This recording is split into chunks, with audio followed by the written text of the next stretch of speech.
Hello, my name is KY. I have tanked since Trial of the Grand Crusader and Wrath of the Witch King, and I have occasionally dabbled in healing.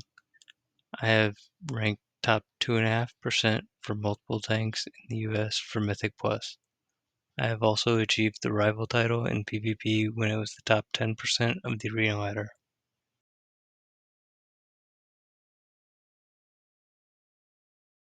Going to do a big pull at the start here. There's a few things you need to watch out for. One is the Tectonic Slam.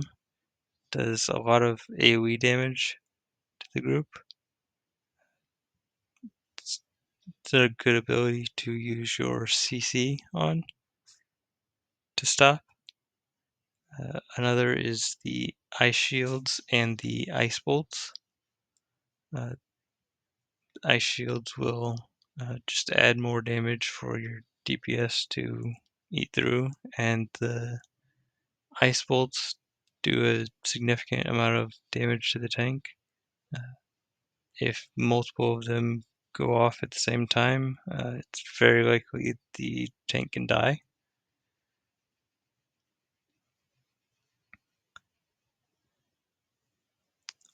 At the end of this pack here, we do, it looks like, roll stacks at the end here. I believe because of some talents, I'm able to drop stacks, but looks like a couple of people got to 15 or so stacks. It's pretty rough for the healer. As you can see, when Tectonic Slam goes off, it does somewhere around 75% of all the DPS health.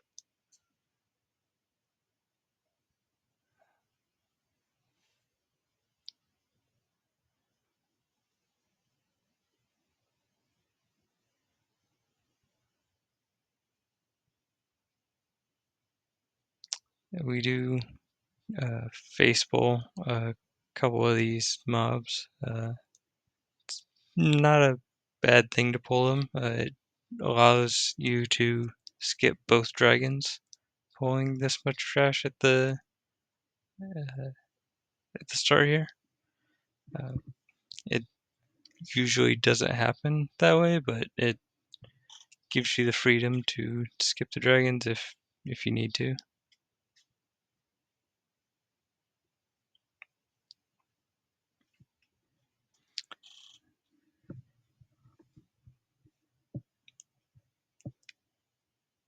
That is an instance where you can chain pull after you've stabilized, as long as the healer has stabilized the group and not running away to bursting.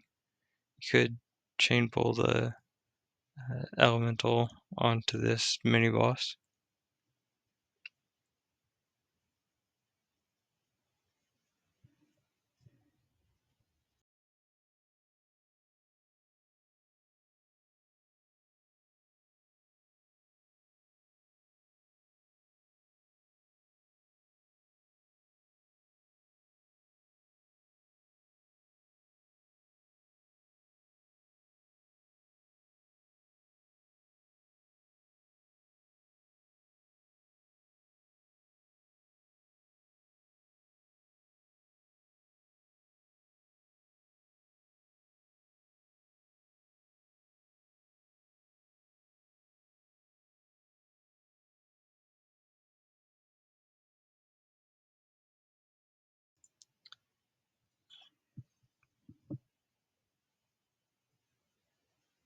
First boss here, mostly looking to use defensives for the Frigid Shard casts. It does a lot of damage to the tank. This is a good use of external raid CDs when the AoE is pulsing and goes off. Another place where you want to use defensives is this Frost Overload when the whelps come out.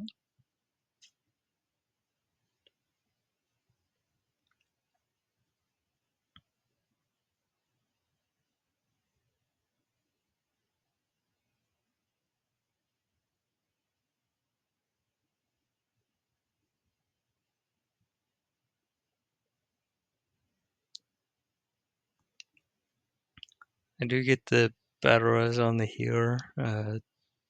This is the place where you DPS and healers definitely want to use your CDs. It's a lot of damage each tick of that ability. So you want to use both offensive and defensive CDs to break through the shield so that you can kick the ability. Hunter does well to deter, to live at least a little bit longer here.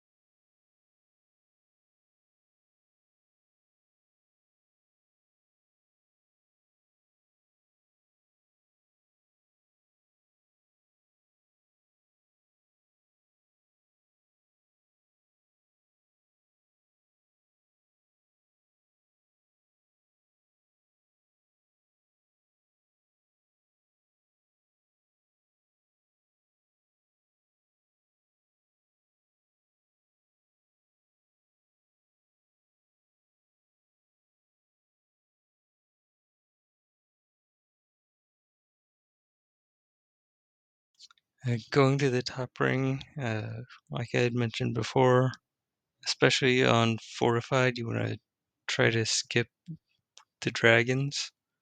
Uh, they both do a lot of damage to the group. The fire dragon under 50% just pulsing AoE, pretty scary. And the thunder dragon, the debuff it puts out, is very scary for the DPS as well.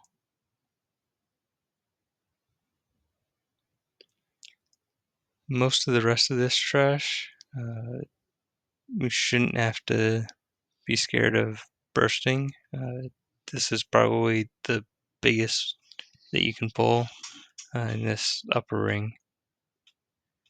You do have to look out for all of these casts, the Cinder Bolts, and the uh, Fire Dances, and the Blaze of Glories. Our Hunter does get a couple of purges on with a Trank Shot on the Blaze of Glory a couple times in this area, but some of them we do have to eat through. On this trash, I am going to be AMZing just to reduce as much damage for the DPS as I can. This entire area does a lot of damage to the whole group.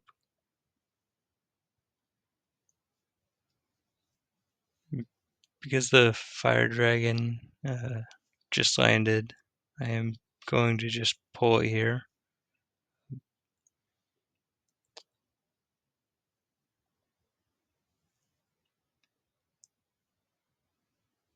The first 50% of his health is not too bad. It is when he hits 50% and starts pulsing AoE damage that it gets very dangerous.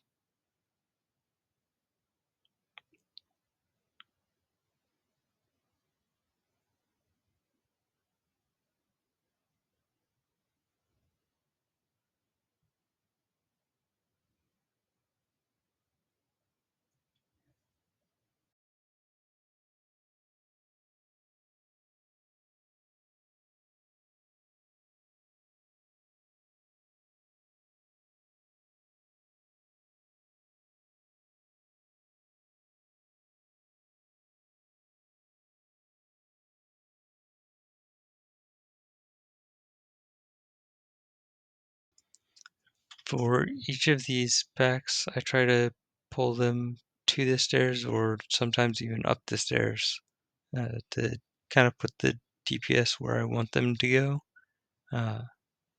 And because of the dragon's pathing, uh, it's usually good to have extra space when the Blazebound Destroyer starts exploding.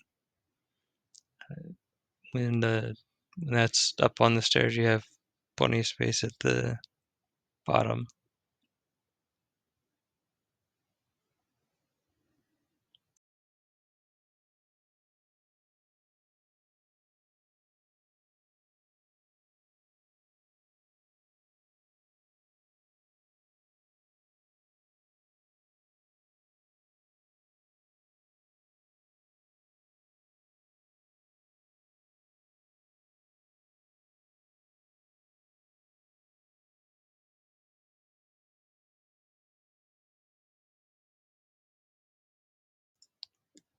On this pack, I was looking around to see where the dragon was, and I didn't see it.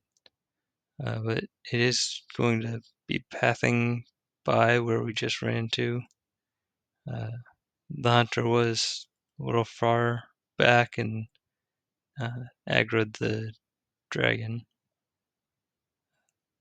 There, as you can see, when the debuff goes out, it just almost instantly kills 2 players.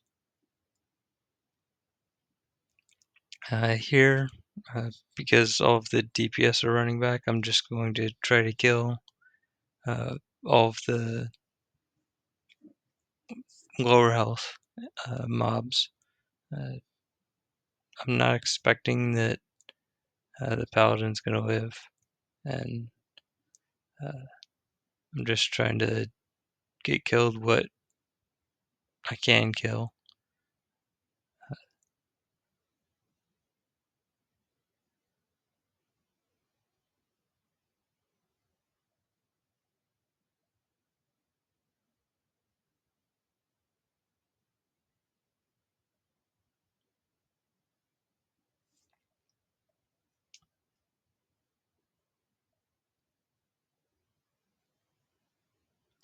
Unfortunately, here I do eat the Thunderdraw unmitigated.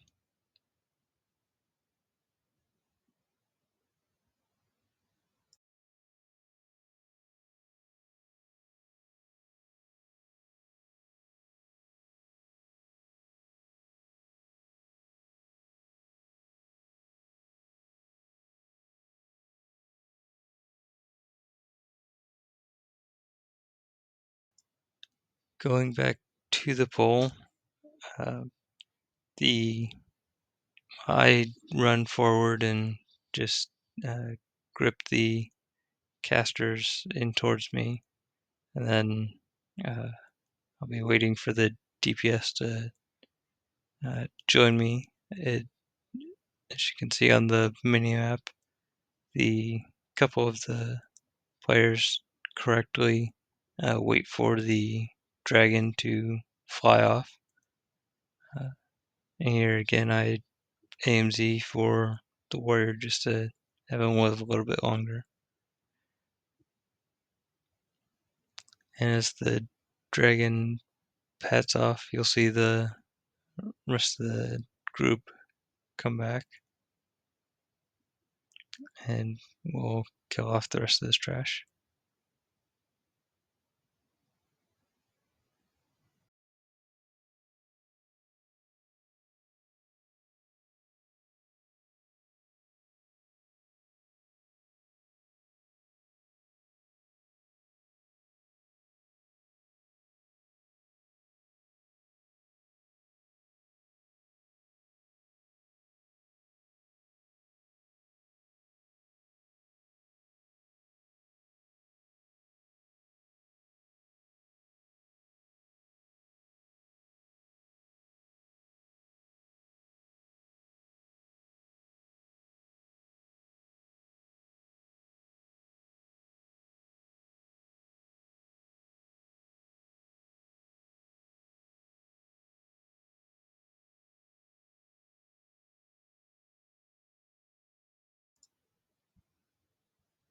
And here I chain it into this last destroyer. That's the only thing that was left from when we face pulled the dragon. So we finish off the last of this trash with the elemental here. Then we will be running by the dragon and just going to the boss.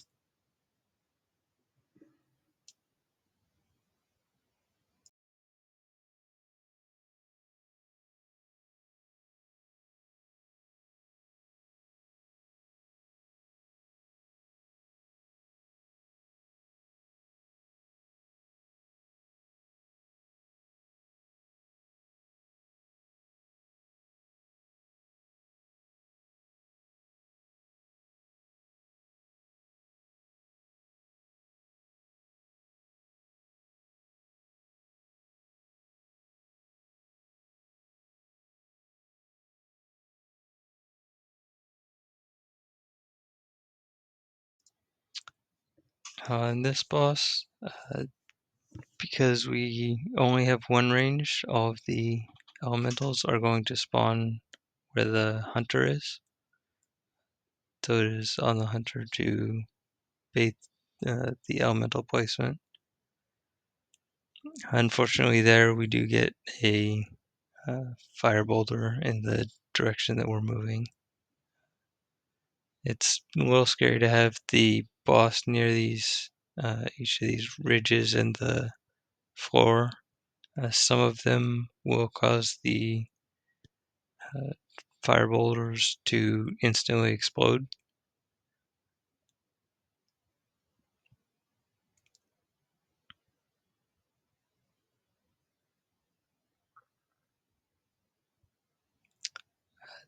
Here I used Dancing Rune Weapon a little late on the searing blows. The ability can be parried or dodged to avoid applications of it, of the debuff on you as the tank.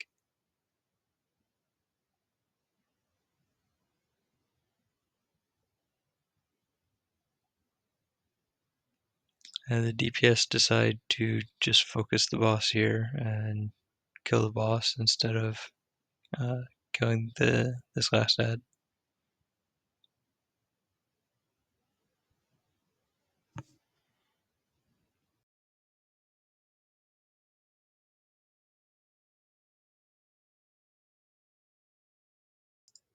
I'm just gonna gather up all of this trash. It's again for bursting in this area.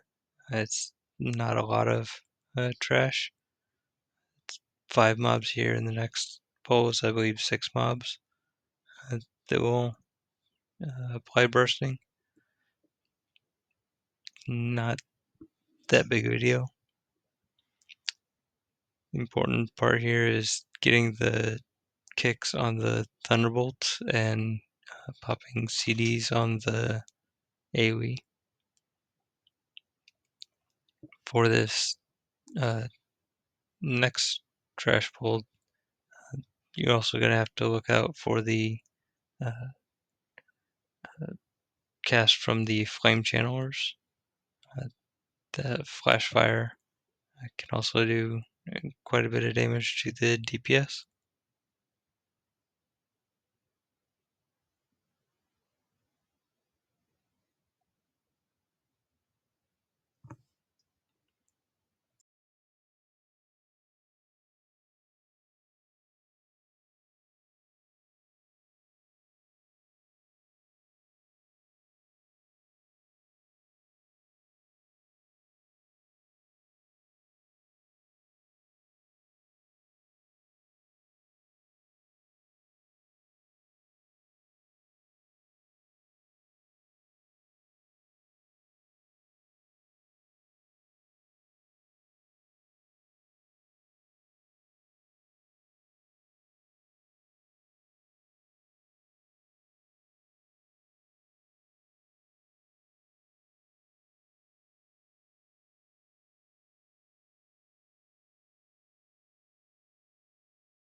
For this mini boss, you want to get kicks on the shock blast.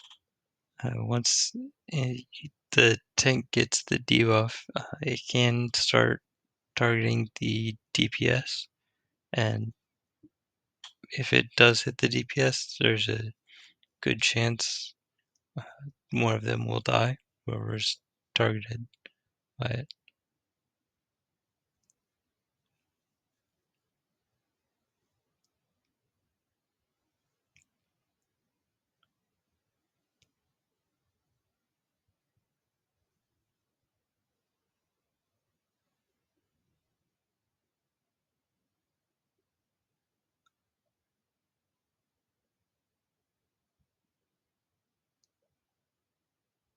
Paladin gets up here in time to uh, heal off the last bursting stack, and just going to go into the boss here.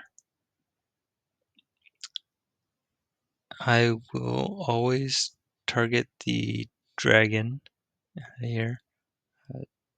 Killing the dragon first is always ideal. The transition happens when they get to 50% health, so you do want to cleave them both down, but the dragon dying is definitely the priority. As soon as the dragon dies, it makes the fight a lot easier. And there's a lot less damage going out.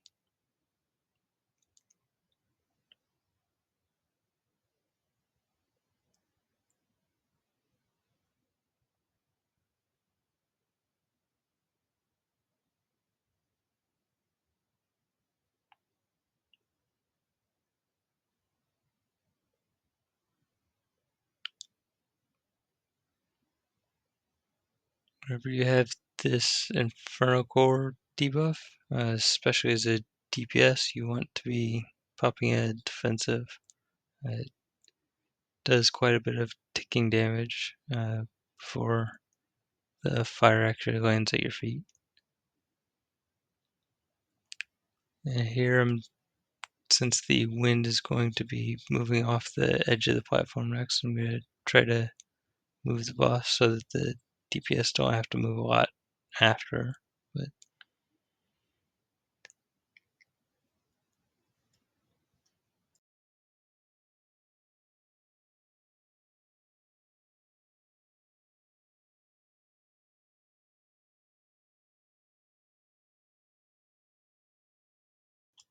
and at the right of my screen, this is the kicks, CCs, and dispels.